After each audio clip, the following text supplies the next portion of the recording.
found a tube, and the minute I opened it, the smell transported me through time. Desperation overload. Hello, I'm H.G. Tudor. It has been a shitty week for the shitty Duchess. It began badly, as she was subjected to a hammering by trade publication Variety, in which we not only learned of the fact that she repeatedly undermined the relationship with Netflix, causing them to lose patience with her, but they were also disappointed as a consequence of the failure to provide adequate output. More so, we also learned that this one's wife repeatedly spoke over, interrupted and bossed around Harry, no surprises there, and that as a consequence of the narcissistic need for control, that where she felt offended in Zoom calls, she would simply disappear. An attempt was made to spin that by suggesting she was attending to the children, but we all know she has no interest in the children other than when they serve as props, so that was a load of errant bullshit.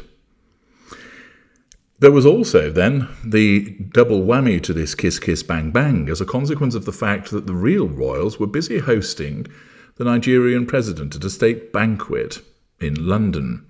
The King and Queen, the Prince and Princess of Wales all appeared, and in particular the Princess of Wales, the nemesis, looked suitably demure and elegant.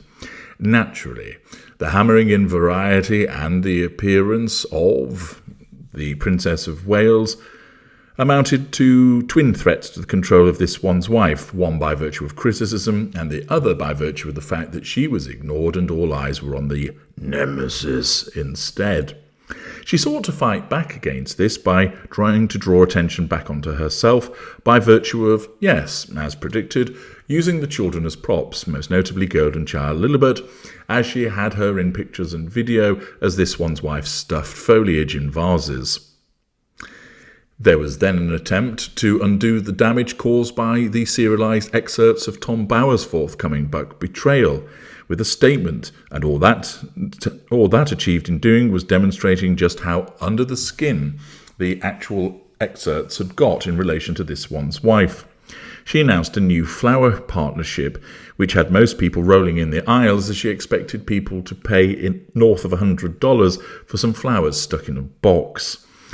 She also had a denial issued, as once again those words categorically false or categorically untrue were rolled out in respect of the allegation that she bosses Harry around. Things took a turn for the worse in relation to her forthcoming appearance in Australia by virtue of the fact that the host's company has been liquidated and there's some suggestion of financial shenanigans. All in all, not a good week for this one's wife. But rather than stay out of the way and not provide further opportunity for ridicule, as you know, that's not the way of this one's wife. Instead, her narcissism drives her to continue to want to take the centre ground. And she did so as a consequence of appearances in various mainstream media publications, and notably Hello, where it was reported that this one's wife was glowing as she attended an event for the Alliance for Children's Rights in Beverly Hills on Thursday night. Overexposed, oversaturated, you betcha. This time she was seen alongside her close friends, Kelly McKee-Zaffin, aka Kelly Three Names. The Duchess of Sussex apparently looked stunning in a strapless navy Ralph Lauren gown, which she paired with circular gold Chanel earrings, gold bracelets and strappy heels. She wore her hair in a low bun, with pieces of hair framing her face. Kelly arrived in a black gown that showcased her growing baby bump, featuring long sleeves and a high neck, and accessorized with strappy heels. The friends shared a sweet hug on the red carpet for the Champions for Children event in honour of Kelly's work with the Alliance of Mums. The article tells us about how she co-founded this as a consequence of requiring the Alliance to provide legal services, education, safe housing and support for vulnerable children. She, Kelly Three Names, was presented with an award by This One's Wife in honour of their close friendship and philanthropic work. This One's Wife also supported her friend of almost 20 years at Kelly Three Names' fundraising event in October 2025, bringing up the past. The As Ever founder was visibly emotional at the event. Did she manage to squeeze a tear out of her left eye? Go. And during Kelly's speech, she was comforted by her husband. Meg and H, you continue to amaze me with your commitment to community and your fierce loyalty and love in friendship, Kelly Three Names wrote in a social media post after the event. We are so grateful you chose to support the Alliance again this year. I'm always in awe of your ability to show up for others, for this cause and for our family. Thank you for holding Georgie in your hearts and helping us carry his light forward. We love you.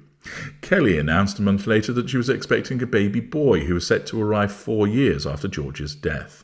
Sometimes, just sometimes, when you let light in through the broken pieces of your heart, love grows. She wrote on Instagram, baby boy coming this spring. Now, the appearance by Kelly Three Names and this one's wife raised a few eyebrows with regard to their behaviour towards one another, captured in video and in photographs, and I'm going to talk about that in a separate video because it merits separate analysis.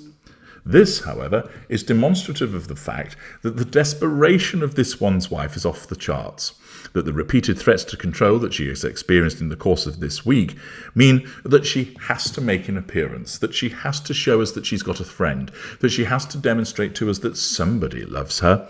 It's all an attempt to deflect, of course, from the repeated bad news that has been thrown in her direction in the course of this week, and it fails. Yes, there will be some individuals who are the brainless sugars who will be taken in by it, but most people will just reach the conclusion, it's desperation overload. Look at her. Arsing around at another event, ensuring that she's seen, Richter's grin on display, clinging and prodding at her friend, making it all about her. That as a consequence of the fact that people have been laughing at her for the hammering she received in Variety, the fact that she was outshone by the royals in relation to the Nigerian state visit, the fact that she had to release a shitty statement calling Tom Bower fixated and crossing a line from criticism through to fixation, that she had to utilise the child props once again, all of it shows desperation. And rather than exhibit some discretion and provide limited appearances, she goes into oversaturation mode by turning up at the event for the Alliance for Children's Rights, clinging to and being around her friend like a giggling 12-year-old. The fact is that this one's wife's narcissism fails to recognise that this overexposure is counterproductive. It simply thinks, get out there, this will nullify the threats to control posed by the criticisms, it will show that you're a kind and decent person supporting your friend, that you're involved in the Alliance for Children's Rights, that will assist with your facade management and you can draw fuel. It doesn't recognise the fact that what actually occurs is that many people just roll their eyes at her behaviour, both in terms of how she behaved on the night and the fact that once again she has to try and make it all about her by making another appearance and having it placed into the press. It is this behaviour that has contributed to her downfall. You see, the savvy celebrity, the savvy famous person, retains some mystery about themselves. You don't get all of the micro details about what goes on in their life. There are periods where they're out of the spotlight. This leaves people wanting more. Instead, with this one's wife, she puts it all out there because she is so desperate for the publicity because of her waning star. Rather than realise the best thing to do would be to ration her appearances, her narcissism goes into overdrive, driven by desperation, and results in the oversaturation for which she then becomes increasingly criticised. In effect, it's a law of diminishing returns. The more that she is criticised, the more that she is ignored, the more she tries to swing the attention back onto her. But by virtue of the fact that she has crossed the Rubicon in relation to her level of unpopularity and the dislike towards her, all she secures in doing, by showing more and more of herself, is give more and more reasons for people to dislike her. And ultimately, it is counterproductive and continues to threaten her need for control. I'm H.G. Tudor. Thank you for listening.